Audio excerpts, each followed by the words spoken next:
Movie explained Society of the Snow. Movie starts in Montevideo, Uruguay, in October 1972. There's a rugby game between Old Christians Club and their rivals.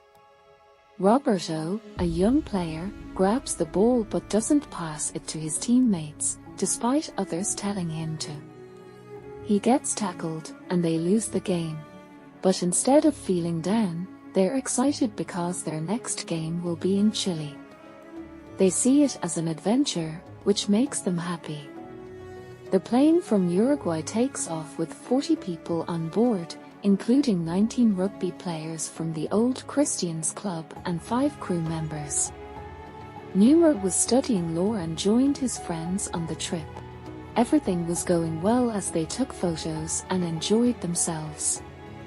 But as they flew near the Andes Mountains, the weather changed suddenly with storms and snow, causing the plane to shake a lot. To avoid crashing into the high mountains, the pilots tried to go through a pass between 2 mountains.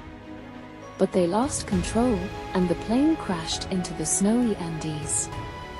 Some passengers died, but others survived and waited for help.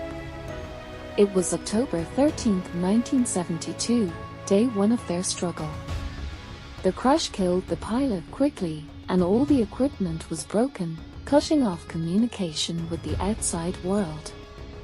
Some men tried to use the pilot's radio, but it didn't work without power. The plane broke into 2 pieces when it landed on the snowy mountains, with the tail flying off. The survivors realized they needed to stay close to the dead bodies to keep warm. They used the front half of the plane for shelter. They spent days hoping for help. They cleaned the plane to make space and put the dead bodies outside in the snow. The survivors heard planes flying nearby, but the crash site was hard to find because of heavy snow and the difficult angle. Rescue planes couldn't spot them. The wait for help was really hard because of the extreme weather and everyone being hurt. They only had basic first aid. The worst part was the lack of food. They ran out of what little they had in their bags.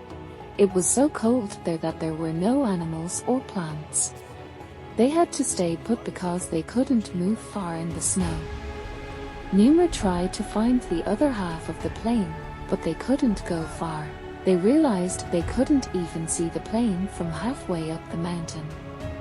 When they ran out of food, the survivors had no choice but to eat the bodies of the dead.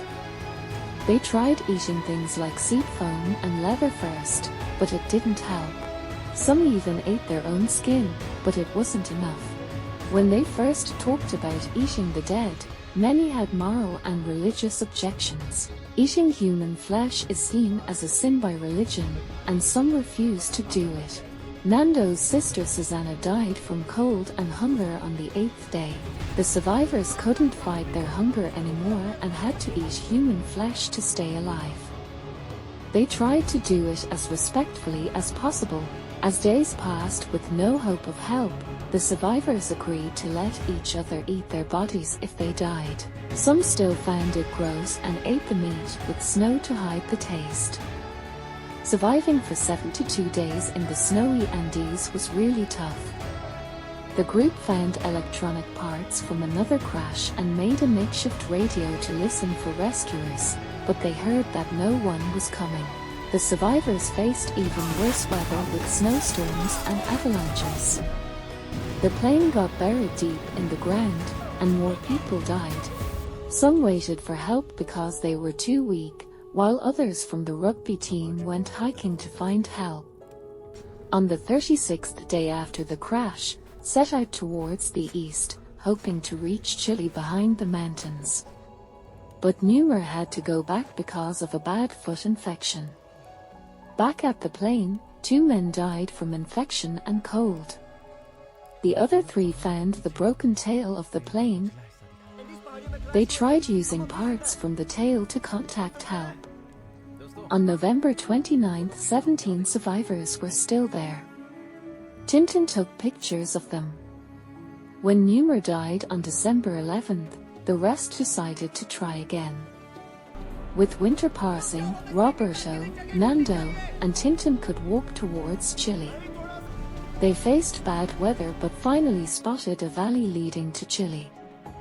Tintin went back to the crash site while Roberto and Nando went on. They found a lizard, showing they were in an area with life. They also saw a man on horseback and asked for help.